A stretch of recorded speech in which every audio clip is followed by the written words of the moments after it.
एउटा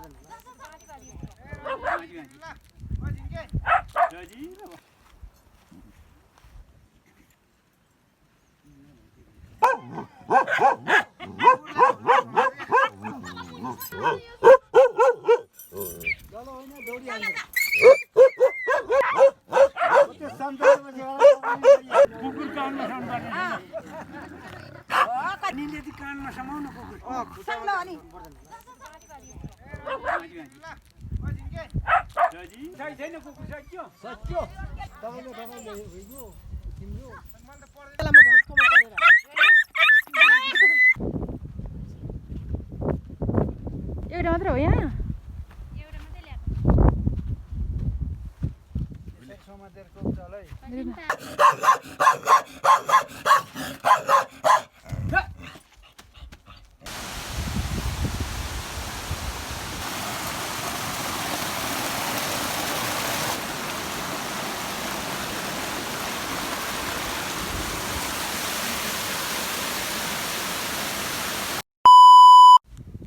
सम्पूर्ण साथीहरूलाई नमस्कार अनि स्वागत छ मेरो युट्युब च्यानलमा हजुरहरू सबैजनालाई अनि साथमा नववर्ष 2082 सालको सबैजनालाई शुभकामना व्यक्त गर्दछु। यहाँहरू सबैजनाले चाहिँ इच्छाएको चाहेको सबै कुराहरू पुरा होस्, 81 सालमा पुरा नभएको सबै कुराहरू पुरा होस् भनेर चाहिँ सबैजनालाई विश गर्छु म हैन। अनि अहिले चाहिँ म चाहिँ यहाँ धारापानीबाट चाहिँ दिक्की जाने क्रममा छु। यहाँबाट चाहिँ यहाँ पारीको दुलहा जिरी बजार पनि देख्न सक्नुहुनेछ। अहिले चाहिँ तुवानो लागेर चाहिँ वरिपरिको वातावरण चाहिँ एकदमै धेरै प्रदूषित भएर पनि होला, वरपर एकदमै धेरै तुवालो लागिरहेको छ हैन। अनि यहाँ पारी चाहिँ हाम्रो गोकुल नगरपालिका वार्ड नम्बर 3 को सादिक 1 नम्बर पर्छ, जुन चाहिँ दिघी। म चाहिँ अहिले चाहिँ धारापानी 3 नम्बरबाट चाहिँ अहिले सादिक 1 नम्बरमा चाहिँ कुकुरहरूलाई रेबिज खोप सञ्चालनको लागि चाहिँ हिँडिरहेको छु। अहिले चाहिँ हाम्रो गाउँघरतिर चाहिँ यसरी चाहिँ खेतीपातीहरू चाहिँ पाक्ने सिजनमा छ। गहुँहरू चाहिँ लगभग पाक्नलाई तर्खर अवस्थामा छ। अनि वरिपरिको वातावरण चाहिँ यसरी देख्न सक्नुहुनेछ। अनि म चाहिँ यहाँ उकालो बाटोहरू पार गर्दै आफ्नो गन्तव्य अगाडि बढाइरहेको छु। जङ्गलको बाटो छ यहाँ वरिपरि देख्न सक्नुहुनेछ। यो चाहिँ माने चौतारा भन्छ। यो चाहिँ जुन व्यक्ति मरिसके पछाडि मरेको व्यक्तिको नाममा चाहिँ चौतारा निर्माण गरिन्छ हैन। विशेष गरी यो चाहिँ जनजातिहरूमा चाहिँ यसरी चाहिँ बनाइन्छ हैन। अनि यहाँ अगाडि पनि देख्न सक्नुहुन्छ, यो चाहिँ लहरे माने पनि भन्छ। अनि म चाहिँ यस्तो अप्ठ्यारो बाटोहरू चाहिँ पार गर्दै हिँडिरहेको छु। बिचमा चाहिँ 81 सालको भदौ असोजको टाइममा चाहिँ बाढी आएर चाहिँ यो यहाँबाट चाहिँ पहिरोहरू झरेर चाहिँ बाटोहरू एकदमै धेरै अप्ठ्यारो देख्न सक्नुहुनेछ। यहाँबाट चाहिँ धेरै तलसम्म नि ठुलो बाढी आएर चाहिँ धेरै ठुलो खोला बगेको थियो यहाँबाट चाहिँ, त्यही भएर पनि यति ठुल्ठुलो ढुङ्गाहरू निस्केको छ। यहाँ माथि चाहिँ मान्छे तर्नको लागि पुल पनि बनाएको छ, तर यहाँ मुनिबाट चाहिँ एकदमै सर्टकट हुने भएको कारणले गर्दा म चाहिँ सर्टकट बाटो नै पार गरेर हिँडिरहेको छु अगाडि। यहाँबाट करिब अब अझै म 10 मिनट जति चाहिँ हिँड्नुपर्ने हुन्छ।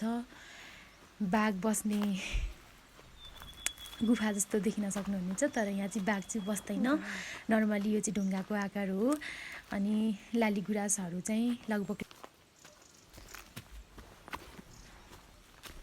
साथीहरू हाम्रो चाहिँ रसनालेको बाटो यस्तो छ।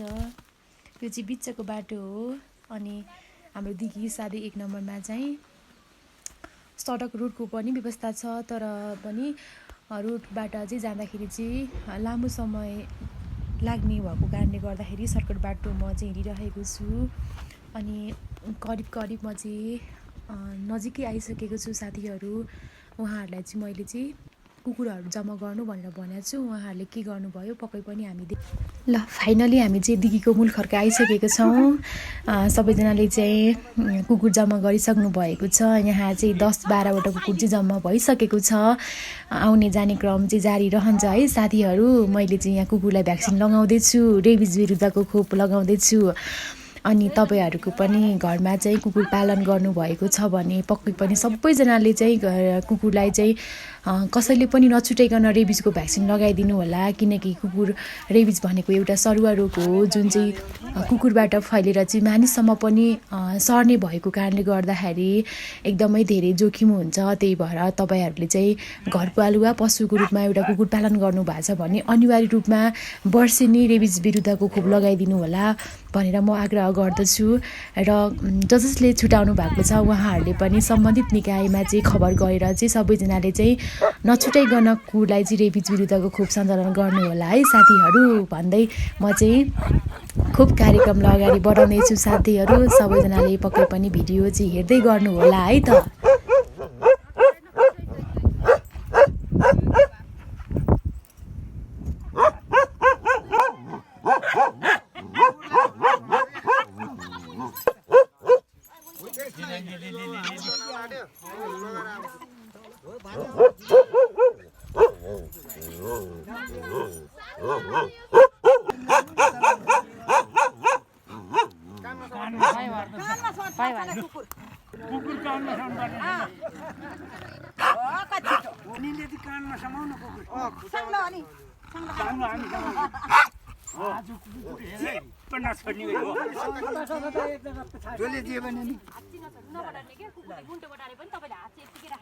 कक्रा र समाति बस्नु कान्छीले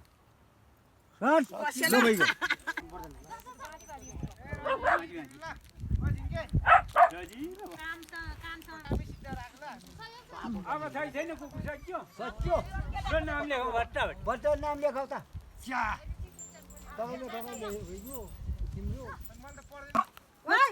कान नछोड्नु चाहिँ कान हुँदैन ल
साथीहरू हामीले चाहिँ यहाँ पनि खोप लगाइसकेका छौँ र फेरि हामी चाहिँ तल पुरानो बारी जाने क्रममा छौँ।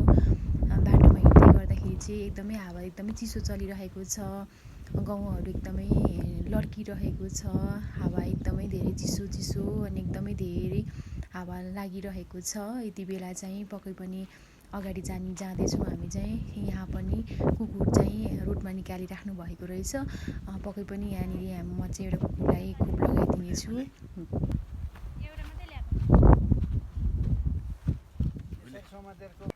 फाइनली यो तलको देख्ने गाउँ चाहिँ पुरानो बारी हो। यहाँबाट चाहिँ पारिपट्टि चाहिँ गोकुलगाउँ गाउँपालिका वार्ड नम्बर 2 ठोसे पर्छ र यता वारी चाहिँ 3 नम्बर हो, यो चाहिँ सिमाना पर्छ। पक्कै पनि हामी चाहिँ यहाँ 3 नम्बरको अन्तिम स्टेजमा आइसकेका छौँ, खोप लगाउँदै अन्तिम चरण।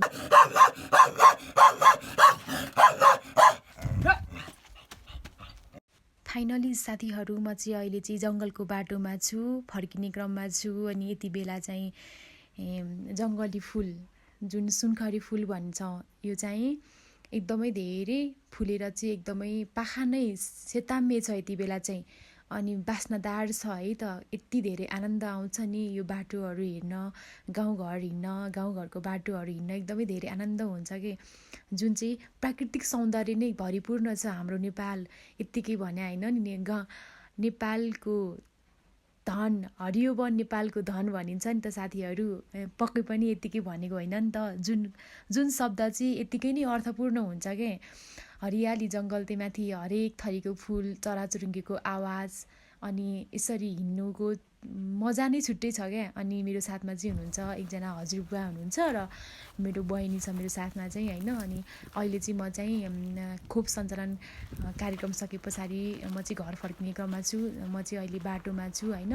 अनि देख्न सक्नुहुनेछ वरिपरिको वातावरण, यो चाहिँ रमिती डाँडा भनिन्छ। अनि जुन चाहिँ यहाँबाट देख्न सक्नुहुन्छ यो पारीको चाहिँ दोलखा पर्छ, जुन यो बाटो हुँदै चाहिँ नेपालको स्विजरल्यान्ड भनेर दोलखा भनिन्छ नि, पक्कै पनि थाहा होला। यो बाटो हुँदै हामी चाहिँ दोलखा पनि जान सक्छौँ है।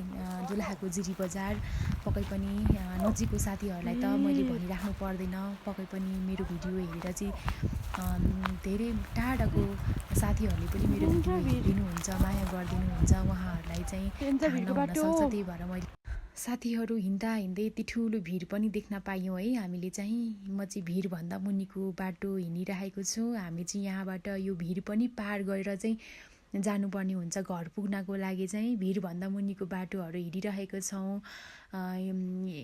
बाटो चाहिँ एकदमै अप्ठ्यारो छ होइन। यहाँ चाहिँ एउटा योभन्दा मुनितिर चाहिँ छहरा पनि छ, जुन चाहिँ हामी छहराभन्दा मास्तिरबाट जान सक्दैनौँ। बाटो अलि अप्ठ्यारो पनि छ साथीहरू, के गर्नु।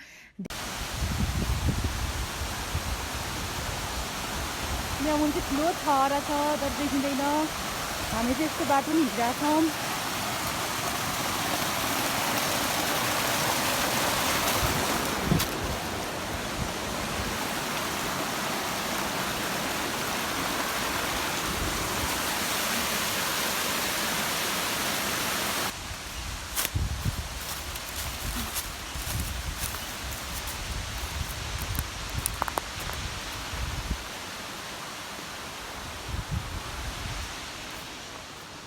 लाली गुराँस चम्बरी चम्पा चमेली जे भनिने हुन्छ हजुर म त नेपाली।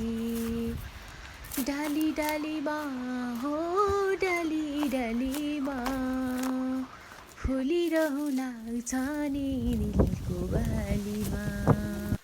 साथीहरू यो चाहिँ 82 सालको बाढीमा आएको बाढीले गर्दाखेरि चाहिँ यसरी चाहिँ सानो खोलाहरूबाट पनि ठुलो भएर चाहिँ बाढीको रूपमा परिणत भयो, जुनले चाहिँ यसरी धेरै ठुलो क्षति गर्यो। यो चाहिँ माथि गाउँ बस्तीबाट बगेर चाहिँ अलि तलसम्म यसरी चाहिँ सानो खोल्सा पनि ठुलो ठुलो बगारहरू भएर चाहिँ ठुलो भएर आएको छ।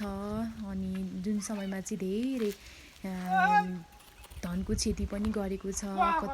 कति नेपालीहरूको चाहिँ धनजनको क्षति भयो भने कतिको चाहिँ धनको मात्रै क्षति भएको छ साथीहरू। त्यही भएर प्राकृतिक प्रकोप भन्ने कुरा कुन बेला हुन्छ भन्ने कुरा थाहा हुँदैन होइन। त्यही भएर पनि सबैजना सचेत रहौँ। हामी चाहिँ अहिले चाहिँ त्यो पारीको डाँडादेखि चाहिँ पार गर्दै जङ्गलको बाटोहरू क्रस गर्दै चाहिँ हामी चाहिँ आइसकेको छौँ, गाउँ नजिकै आइसकेको छौँ साथीहरू। अहिले चाहिँ समय चाहिँ 3 बज्न लागेको छ। समय चाहिँ मन्द तातो घाम लागिरहेको छ। अनि हामी चाहिँ यति बेला गाउँघर नजिकै आइसकेका छौँ। करिब यहाँबाट चाहिँ मेरो घर पुग्नलाई 15 देखि 20 मिनट लाग्छ है साथीहरू। यो चाहिँ हाम्रो चाहिँ खप्लुङ खोला भन्ने ठाउँ पर्छ। यो चाहिँ यहाँ बजुले चाहिँ आलुहरू रोप्नु भएको छ। आलु पक्कै पनि गोडिसक्नु भएको रहेछ उहाँले। हामी चाहिँ घर नजिकै पुगिसकेका छौँ।